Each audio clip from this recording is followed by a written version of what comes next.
Yeah, you're good. Howdy. Oh, wait a minute. Let's do that again.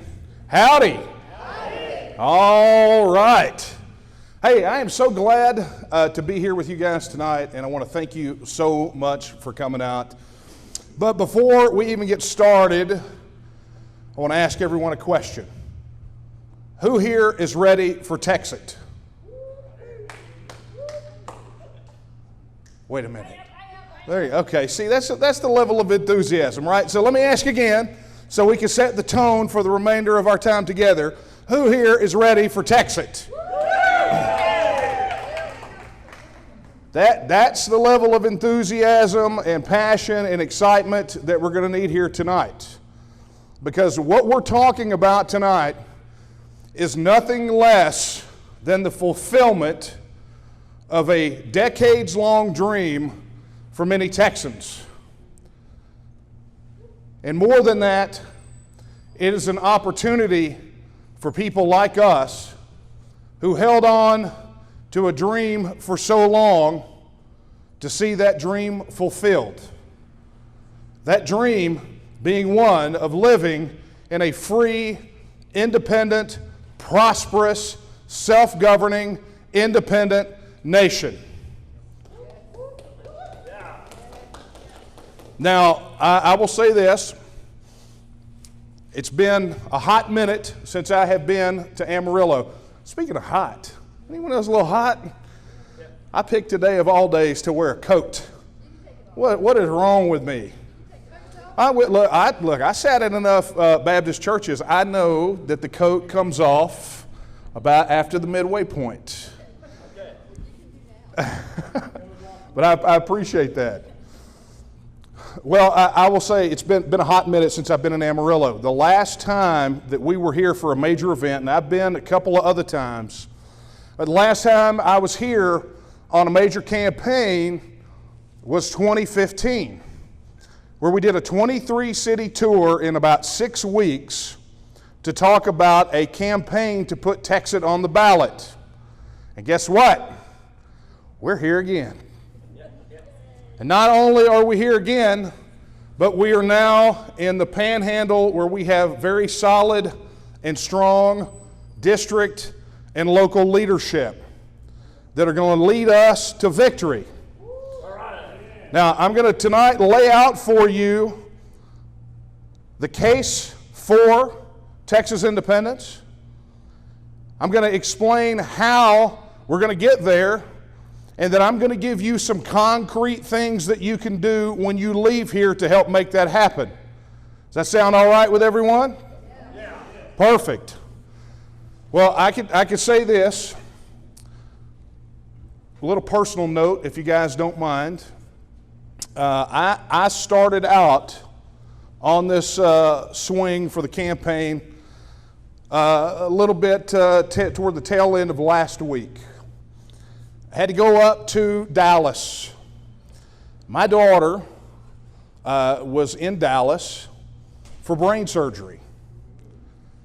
And you want to talk about having some time to really think about your life choices and think about what is precious in this world. It's while you're there in the waiting room waiting to hear how your daughter's doing when she's under the knife. And for me, I thought back to August 24th, 1996.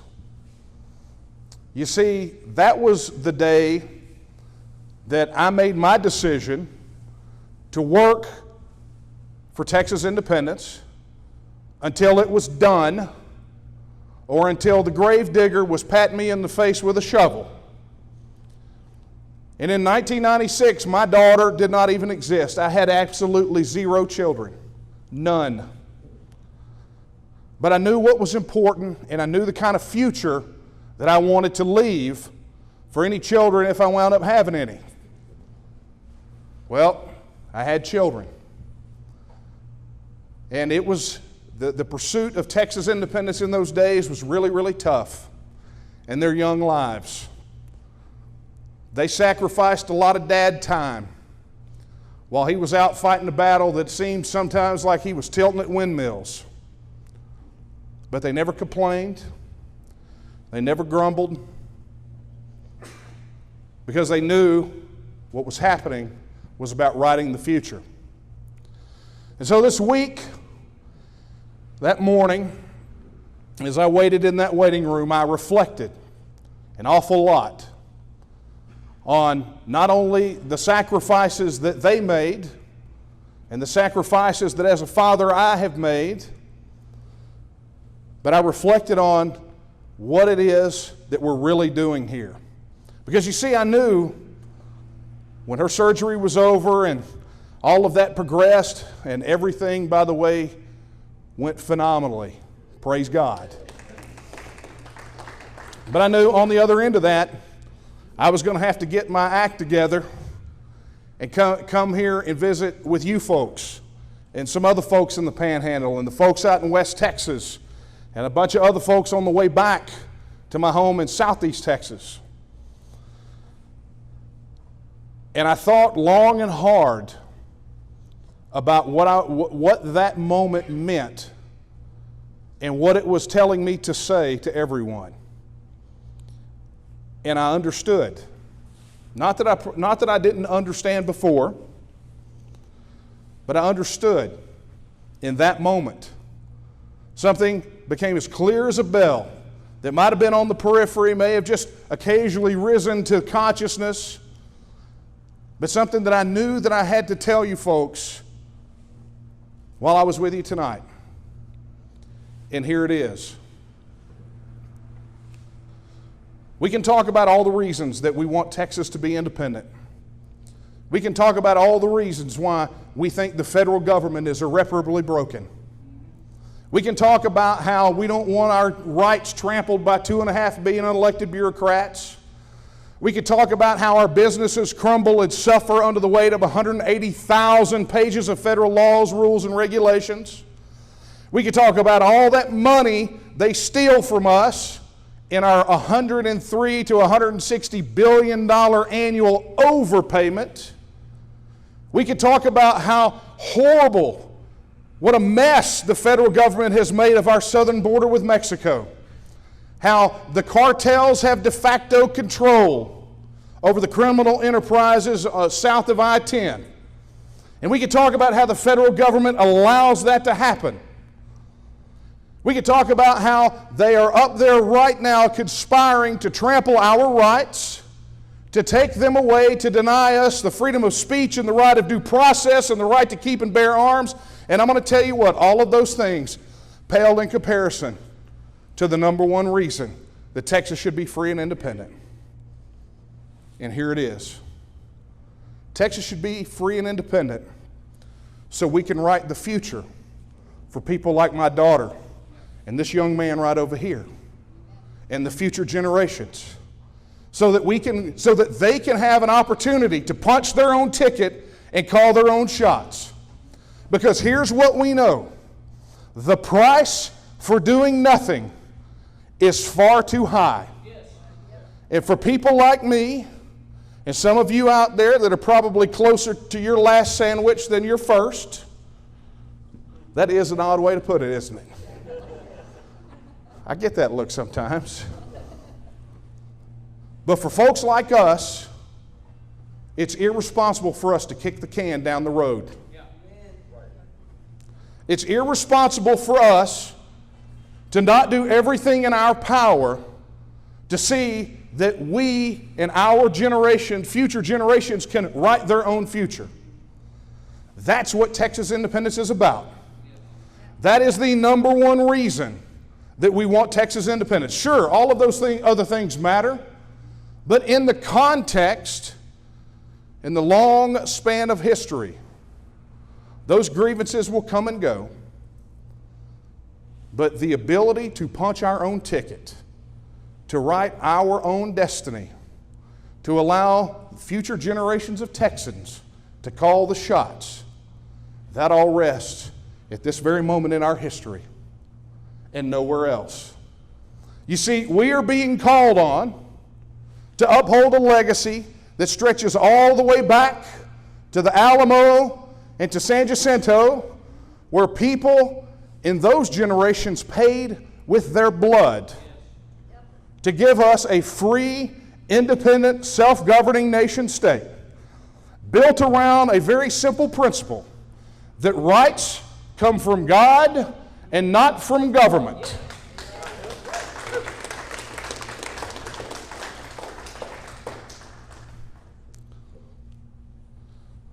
So that's our why. Applause. It was interesting. The sign took a noser. He fainted, probably from the heat. But that's our why. You know, there's a business consultant, motivational guy named Simon Sinek, which I think that's how you pronounce his last name, which is kind of funny for a motivational guy, right? Sinek. But it's amazing to me when I see him speak, because he always talks about nobody cares about your how until they care about your why. And so my why may not be your why, but our ability to create the future for future generations is my why. But the how, something that people don't understand. Some people think that TEXIT, and specifically the Texas Nationalist Movement, just fell off the turnip truck yesterday. Folks, I'm here to tell you that's not the case. The date that I gave you at the very beginning, August 24th, 1996, the day that I stepped across the proverbial line in the sand and pledged my life to achieve Texas independence, that was not yesterday. And there was no sleep between then and today. You see, the people of Texas have harbored support for Texas independence for a very long time. It's not because of some recent election, although that might have fired a few people up and made it a little more important to them than before, right? But let's rewind the clock. Let's roll it back. Let's talk about what support looks like. When the Texas Nationalist Movement was founded in 2005, we studied independence movements around the world for 2 solid years before we ever decided to form the TNM. You see, around the world, they have experienced something that we have not experienced. At the end of World War II, there were roughly 54 recognized, independent, fully sovereign nations around the world. And by the end of the 20th century, there were 192. Those countries did not fall from space. The earth did not get any bigger. They were people just like us that just wanted the right to govern themselves. And they did it. They made it happen. And when we studied those movements for 2 solid years, we knew that an effective political advocacy organization must be formed and must carry the banner to take us all the way to Texas independence. And that's where the TNM came from. And when we started, it looked a little bit bleak. You couldn't hardly get 2 TEXIT supporters in a room together. In 2006, I came to Amarillo to have a meeting to talk to people about Texas independence. You want to know how many people showed up? Do you have the cheat sheet?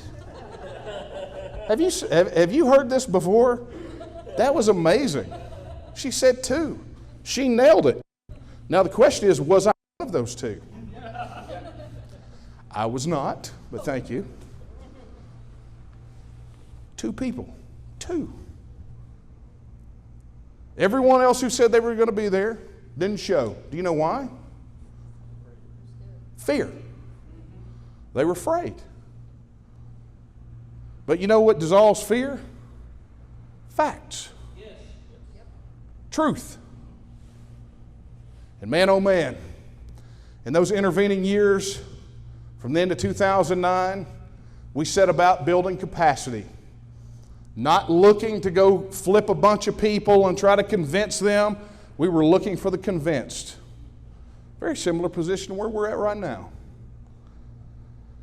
Then 2009, something happened. Nice bombshell. You guys ever hear of a fairly liberal publication called the Daily Kos? Don't even know how you pronounce it. They were pretty hot to trot back during the Tea Party era, ragging on conservatives. You know, that was kind of their bag. They really hated Texas. And so in 2009, then Governor Rick Perry made a statement to the media about someone had shouted out at one of his events that he was speaking at about Texas leaving the Union, and the media wanted to force him, and they wanted to call him on the carpet. They thought he'd crawfish and waffle. And he said, hey, if the federal government continues to keep thumbing its nose at Texas, who knows what might come of that? And oh man, frenzy. He still gets called the secessionist Governor Rick Perry.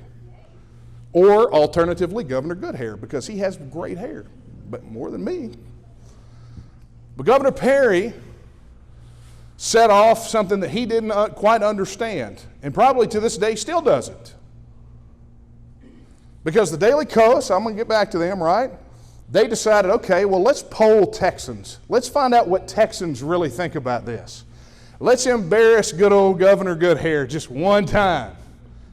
And so they asked this question. They polled Texans and they said, do you believe that Texas would be better off as an independent nation? Oh boy. Because much like some of those surveys, you know, kind of like the voting booth, you go in there, you make your statement, nobody knows who you are, you don't have to go to a meeting or anything else. Well, boom. 48% of Republicans said yes. 40% of independent voters said yes. And 1 year into the brand new term of Barack Hussein Obama, 15% of Democrats in Texas said yes. Okay, not bad. Well, guess what organization got welcomed like rock stars at the Capitol after that one?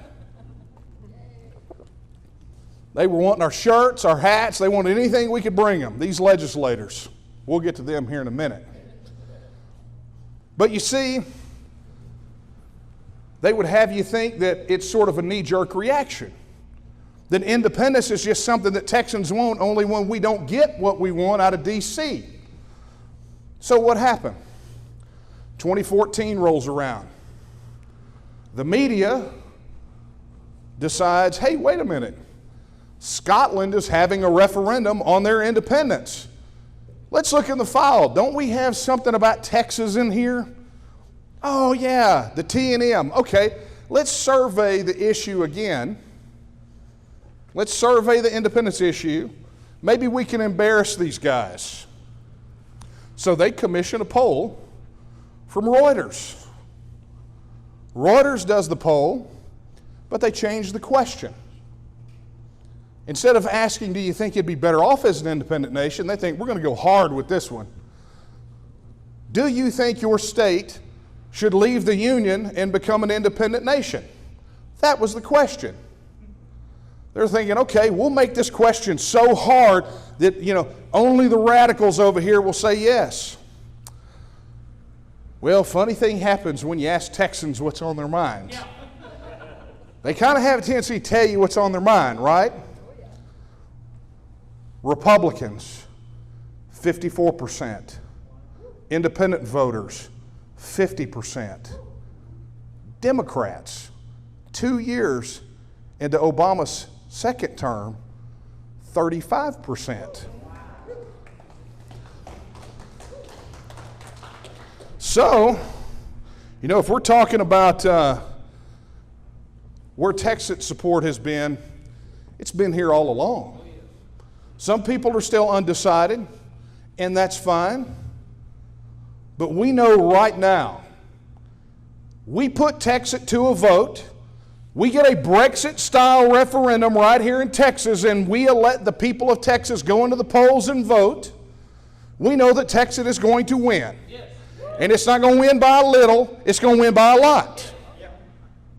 It was fun. This gentleman right over here from your local news station, he asked me about that earlier. He asked me if the support was there. And I have to say this for any of you guys on the bubble that are questioning what I'm saying, we would not be pushing for a referendum that we thought we were going to lose. Not only do the numbers already exist, I'm going to tell you how we're going to win it overall, how we're going to win over the undecideds and probably pull people over from the no column. And here it is. Because this is the question that no poll is going to be able to cover. The numbers are not going to reveal this because they won't poll this question. But it's the question that we ask as we crisscross Texas and talk to Texans on this issue. And here's what it boils down to. You guys ready to play a little game with me? We're going to go back to when we were all little and we still had really good imaginations. So for a moment, I want you to imagine that as it stands right now, we are sitting in a self-governing, independent nation of Texas. You with me? We are self-governing and independent in every single solitary way. The only flag that flies over our capital is our flag. I like your enthusiasm. We have our own military. We have control over our own immigration and border policy. We have our own currency. We have control of over our own monetary policy. We even have our own Olympic team, okay? Right? Which we kind of count our medals separately anyway, don't we? I mean, we already kind of do that. But so here we are. We are self-governing, independent in every single respect of the word. A true nation among nations. And this right here was not a debate about TEXIT. That's not what we were talking about. Instead, we were asking the question about whether or not we should join the union. So if you were to go to the polls today and have to vote on this issue, you look down at your ballot paper. Hopefully maybe we can go back to ballot paper. You look at your rather pixelated screen with its wheel, and on there it asks this question. Should the independent Republic of Texas give up its sovereignty, give up its independence, and become a state of the Union? I didn't even ask you how you'd vote yet. I'm still in my mind scrolling the wheel. I've got a really good imagination. So let me ask you, as it stands right now, knowing what you know, would you vote to join the Union? No. Well, you know what? I'm really having a hard time finding anybody say yes to answer yes to that question. Right? I can't find anybody who's super interested in being governed by Chuck Schumer and Nancy Pelosi. Or those other 2.5 million unelected bureaucrats that are just there to help us out.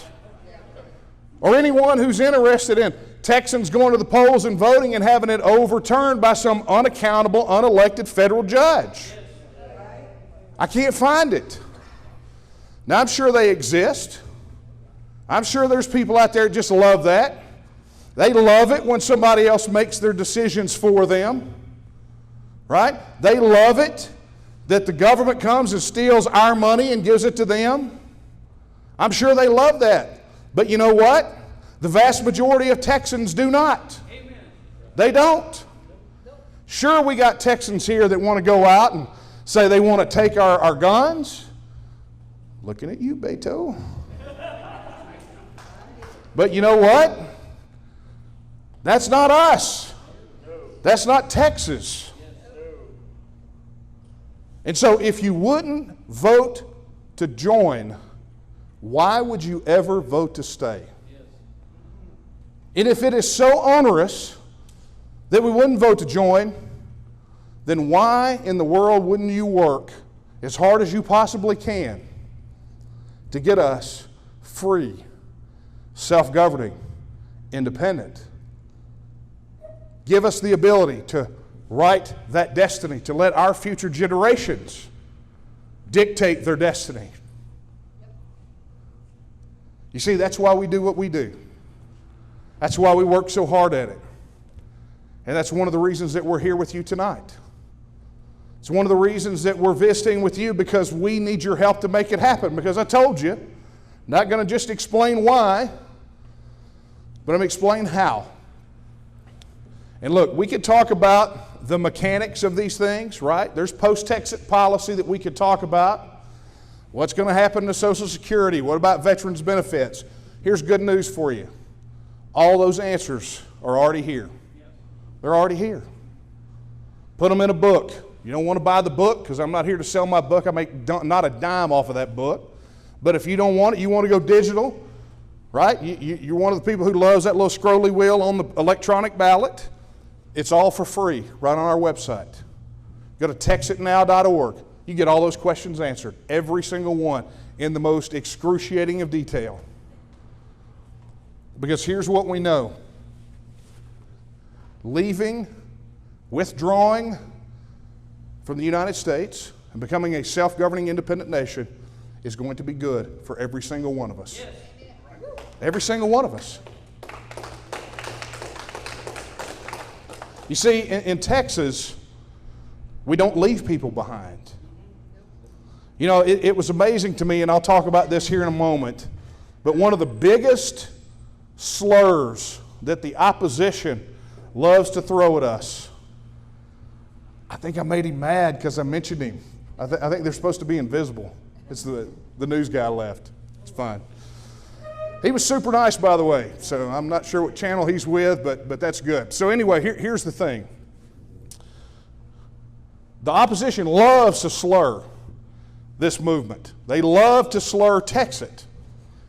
One of the biggest things they tried to hit us with, literally the opposition, the political establishment, made phone calls and sent mailers out alleging that because we were pursuing Texit, we were effectively going to let Grandma die in a ditch.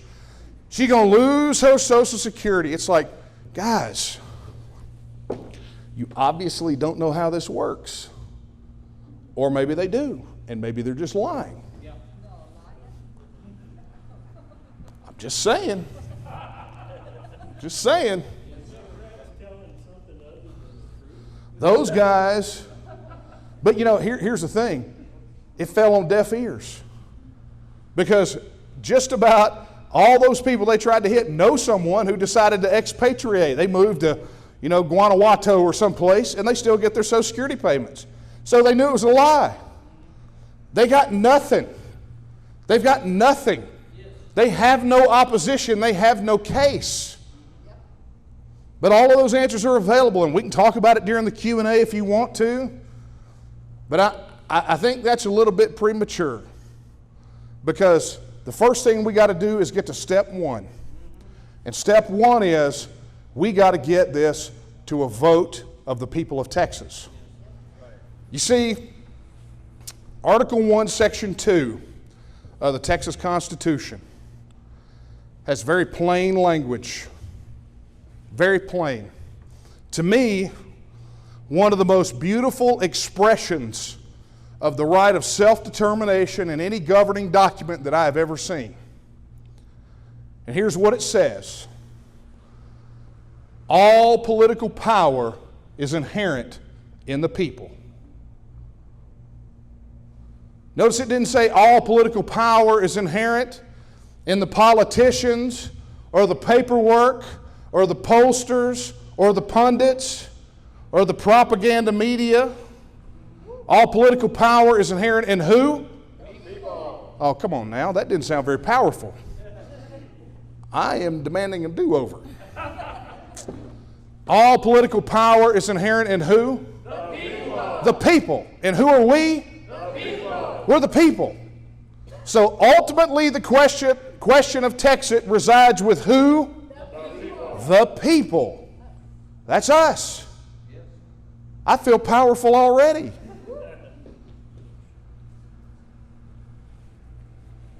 But this is what it says at the tail end of Article 1, Section 2. It says that the people have at all times the inalienable right to alter, reform, or abolish their form of government in such manner as they may think expedient. So good news, folks.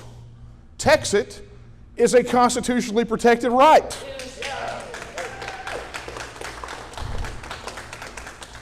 Now, I know there may be some skeptics out there who say, but what about the U.S. Constitution? That is the law of the land. And it's like, nah, it's sort of a law of the land, but it's not like they obey it. Yeah, that's right. But shall we talk about that for a moment? Because I'm sure somebody out there has said or heard someone say that TEXIT is unconstitutional. Well, my favorite comeback is simply, that's cool. Please show me in the Constitution where that's located. Yes. I would love to see that. I need someone, if I have literally wasted the last 25 years of my life, I would like to know immediately. Please point it out. You know what? It's not. It doesn't exist. You see, in Article 1 of the U.S. Constitution, it literally lists all the things that states are forbidden from doing. Coining money, raising an army outside of repelling an invasion. It's very specific things. Entering into foreign alliances, everything that states are prohibited from doing is listed. Guess what's not on the list? Leaving. Leaving's not on the list.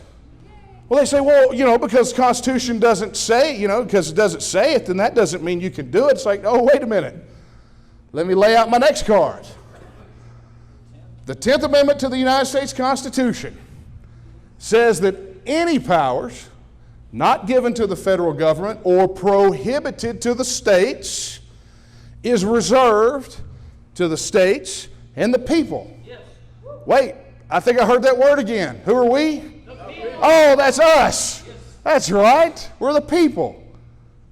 So if it's not in there, then who has the right? We do. Article 1, Section 2 of the Texas Constitution says so. And let's think about this. Article 1, Section 2 says it's an inalienable right. So what does that mean? It can't be taken away. It's like our right to keep and bear arms or our freedom of speech. Somehow we've all been sort of lulled into not looking at the right of self-determination that way. Well, we talk about gun rights or the right to keep and bear arms. We call it the Second Amendment. These are Second Amendment rights. No, it's not. Because rights don't come from government or from a piece of paper. They come from our Creator. And just like those rights are sacred, so is our right of self-determination. If that's not the case, then the Texas Revolution and the American Revolution were for nothing. And we're going to make it mean something right here in our generation, in this day, in this age. So as I was saying, how do we get there? It's quite simple. We need legislative action to give the people of Texas a binding vote on staying or leaving. You see, the TNM will not and cannot rest until the people of Texas are able to go to their ballot and express their political will on the question of TEXIT.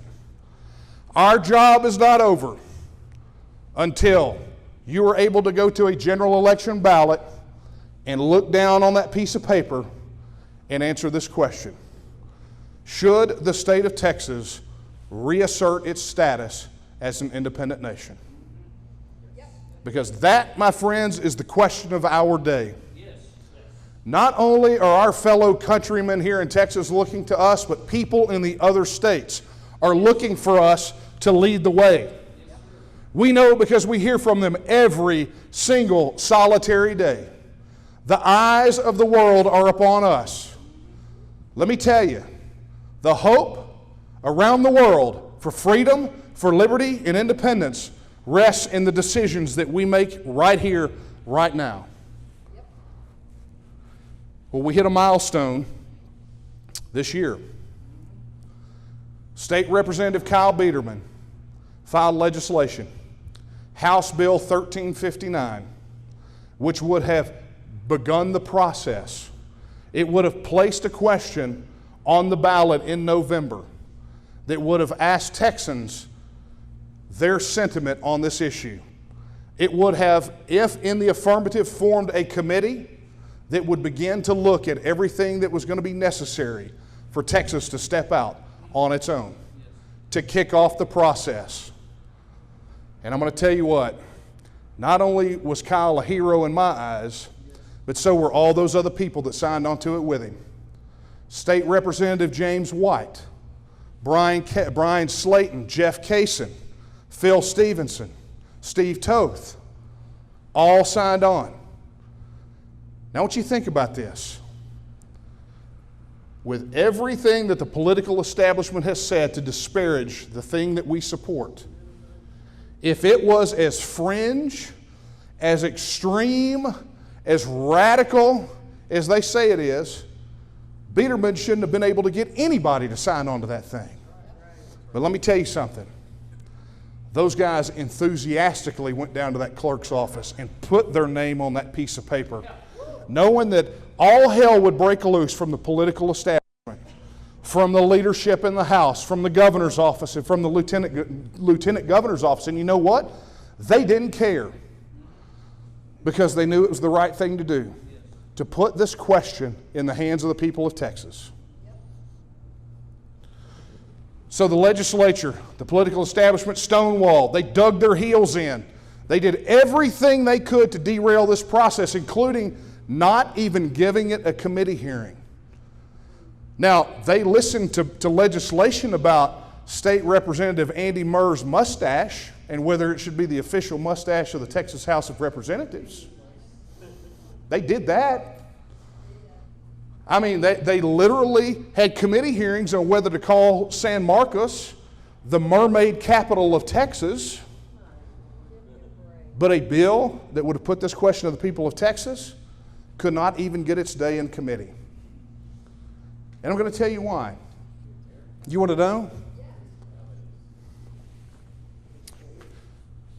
When we found out they were not going to give 1359 a hearing, we set up virtual testimony where we solicited testimony from Texans all over who got in front of their camera and gave their testimony as they would have given it in that hearing, had it gotten a hearing. And on the day that all the bills that didn't get a hearing died, I stood with Biederman, I stood with James White, and Brian Slayton, and Jeff Kaysen, and Phil Stevenson in the press conference room of the Texas House. And we held a press conference decrying how their fellow colleagues treated their constituents. But then we launched it. That virtual testimony, because it was taken by the same rules, played and is still playing right now. It's on a loop. But had that testimony been given in a committee hearing, it would have been the single most testified bill in Texas House history.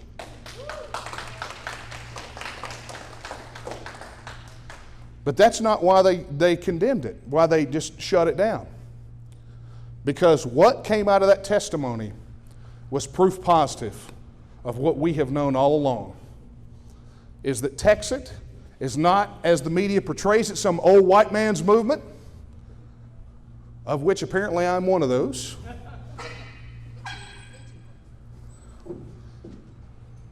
But what we saw, testimony from a 14-year-old Hispanic Orthodox Jewish boy in San Antonio who gave one of the most eloquent defenses of the right of self-determination.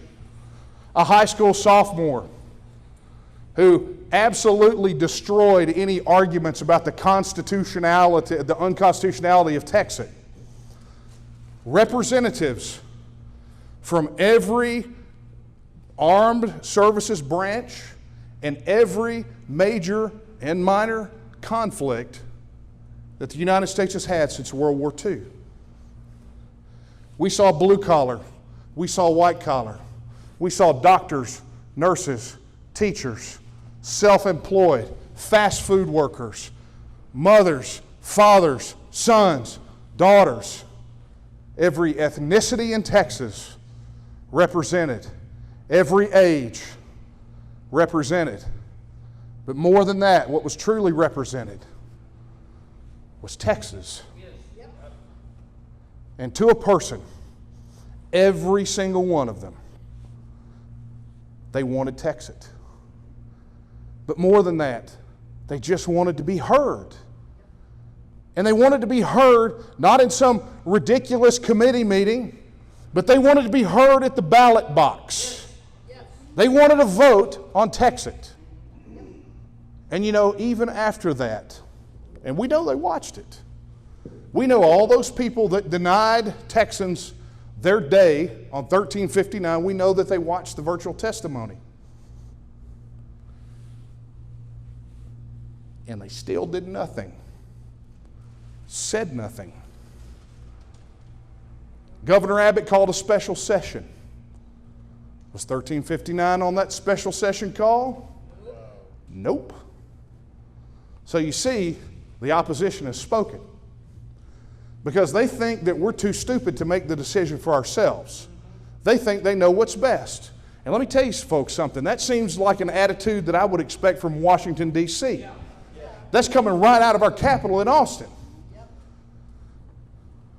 And we made them a promise when that bill was filed. We said we're either going to get a referendum on TEXIT in 2021 or we're going to have a referendum on you in 2022. Well, guess what? It's time for a reckoning. It's time for a reckoning. We're in an election cycle right now. People are already jockeying for position to run, and it's time we hold them accountable, don't you think? Because if they can't support our most fundamental right of self-determination, just letting us vote on it, how do you think they're going to fare with the rest of our rights that are inalienable? So they thought we were coming for the ballot box, and yeah, we're doing that. We've been recruiting candidates to challenge every single one of them that did not sign on to 1359. We said that was our only litmus test. You don't get to govern poorly and campaign differently. You know, you sign on to that, we know for sure you're on the right team. Otherwise, you're going to get a challenger. And we've had amazing candidates step forward so far. Amazing people ready to run. But honestly, we're going to need more. There's 145 House seats that we've got to recruit candidates for to run against these guys. That's a lot. We're about a third of the way there, but we got a lot of daylight. We still got time because we don't even have maps yet. That's a whole other topic. But the point is, they thought that that was going to be the only point of attack, and boy, were they wrong. So, do you remember when I said I was here on the campaign the last time, 2015? You guys, I said that at the very beginning, right? I know I've said a lot of things tonight. That might have gotten buried. So 2015, we were here on a major statewide campaign called Take Texas Back. We were essentially running a test for something that we found in the Texas election code. I am wrapped up in this thing. I'm going to trip. Something we found in the Texas election code. Now, you guys know that we don't have real citizen initiative and referendum here, right? We can't just go and get a bunch of petition signatures and put a law on a ballot for us to vote on, right? Because if that was the case, this would have been done a long time ago, right? Okay? However, Texas Election Code makes one very narrow exception. They say, if you want to gather petition signatures and put something on a party's primary ballot, cool. So 2015, we said, all right, well, let's test it out. We found out about it. We were about a month into the window that it had to be. As far as we have found, historically, No one else has ever done this. And we did it. We came within 10,000 signatures of putting it on the Republican Party's primary ballot. We did that with almost no field organization, very few volunteers, and our guys busted their tail and got us within 10,000. Now that whole thing subsequently led to a big floor debate at the Republican convention. And of course now you guys know that the right to secede or withdraw from the Union is now in the Republican Party's platform. It's there because of what we did that time. So here's what's going on. All the old things are new again. 2015 is making a comeback with a full field organization and 1,000+ volunteers. We started at the beginning of last month. We relaunched a petition effort to place the question of TEXIT on the party's primary ballot. So where the legislature failed to give us a non-binding vote throughout House Bill 1359, we're going to deliver. So let me tell you what that means effectively. How many of you folks vote in the party primaries? Show of hands. Okay? Perfect. So here's what that means. We cross the threshold before December the 13th, which I'm feeling really good about. And you're going to go into the party primaries, you're going to look down at your ballot, and there will be a question. And it will say, should the state of Texas reassert its status as an independent nation? You see, where the legislature failed, we're going to deliver. But we're going to need your help to do it. Now, yeah, it's not binding, but let me tell you something. In the last gubernatorial election cycle, there were about 2.2 million votes cast in the Republican primary. We expect, with the TEXIT question on the ballot, that you're probably going to look at either 1.5 to twice that many pouring into those polls for a chance to be heard on TEXIT. Now I want you to imagine what that's going to do to the electoral calculus of the political establishment. This is a wave they're not expecting. Or maybe they are. But how do you counter it? Because if they talk about it, we just get more people. Every time they mention it, our support grows. So we've got a task ahead of us, folks. Because not only do we have an opportunity to put that on the ballot for all of us, and our neighbors and our friends and everyone that we know out there that support, so they can go into that poll, sight unseen, nobody else knows, and vote on that question. But even better, to give them candidates that will deliver on what the people choose. To replace these knotheads that wouldn't know a right if it bit them in the butt. So this is why we're doing what we're doing. The day is different. Before Kyle Biederman filed that legislation, we might have been in a different position. But let me tell you, this is the moment we've all been waiting for. All of us that support TEXIT, this is our time. This is our opportunity to make good on what we've supported all along. What I talked about at the very beginning. If our why is strong enough to motivate our behavior, to go out and to win these fights, we are just steps away from Texas being a free, independent, self-governing, sovereign nation again.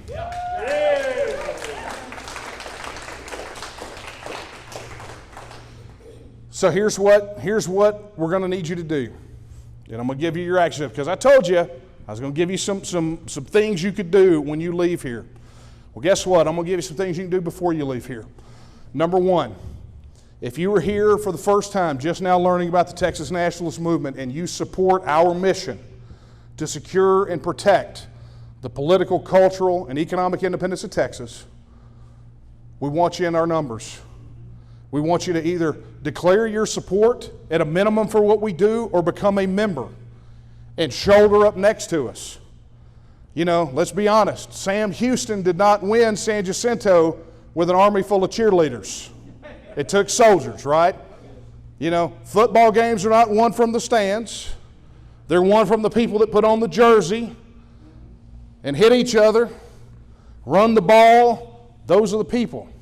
And if that's you, if you want to take that step and be proactive in helping us create this opportunity for future generations, then we need you. So that's step number one. Step number two, we have copies of the petition over here. Before you leave, we need you to sign your name on the petition. The goal is a little north of 80,000 signatures. And I know that sounds easy, but this is not an online petition. You can't share this via Facebook or MeWe or Parler or Getter or I'll run out of air. There's just too many. There's just too many social media outlets, right? You can't share it that way. It is a petition that is executed under the Texas Election Code, and as such, it must be done in a very specific way. You must connect with one of our petition circulators. They must read you a statement. You have to put down certain information and put your John Hancock on there, and then you can move right along. But even more importantly, beyond signing the petition, become one of our petition circulators. Volunteer to circulate the petition. Our goal initially when we launched this was to recruit 1,000 petition circulators. 1,000 petition circulators get 80 signatures over a course of a few months between now and December 13th. Slam dunk, right? Teamwork makes the dream work. The bigger the team, the better off we are. Okay? So become one of those. Connect with us at the table when this is all over with, and we'll tell you how to get started on that. But that's where we're headed. Those are the things that we need to do. Get involved, get your name down, become a part of the solution.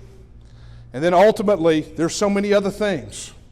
When you become a part of our organization, whether you're declaring support or becoming a member, there's so many things you can do.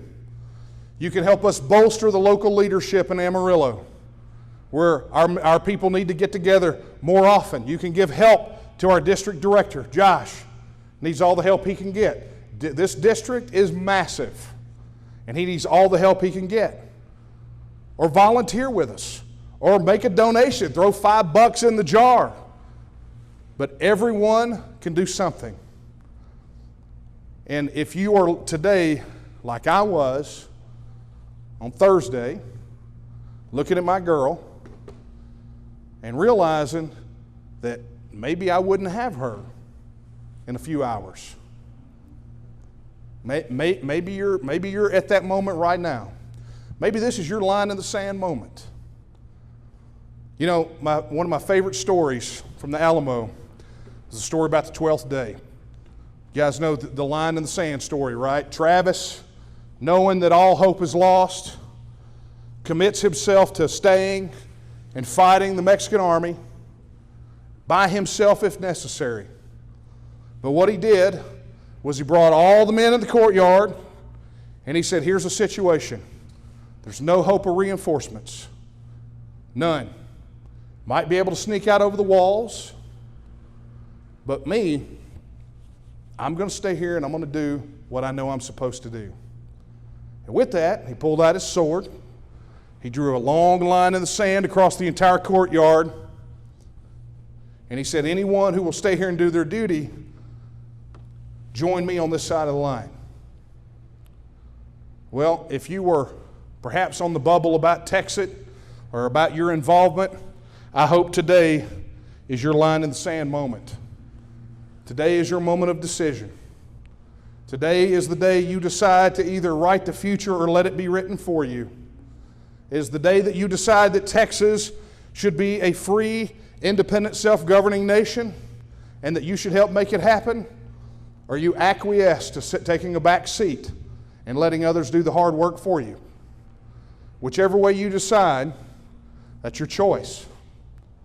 But I would ask you today, in this final parting moment, this final parting thought before we launch off into a Q&A, I would ask you this. Join with us. Cross that line in the sand. Let's work together to make TEXIT happen. Because Sam Houston said that Texas would again lift its head and stand among the nations. And the question, my folks, my friends, is this. Will you stand with her? I want to thank you all for your time and your indulgence tonight. Thank you. Is that for me?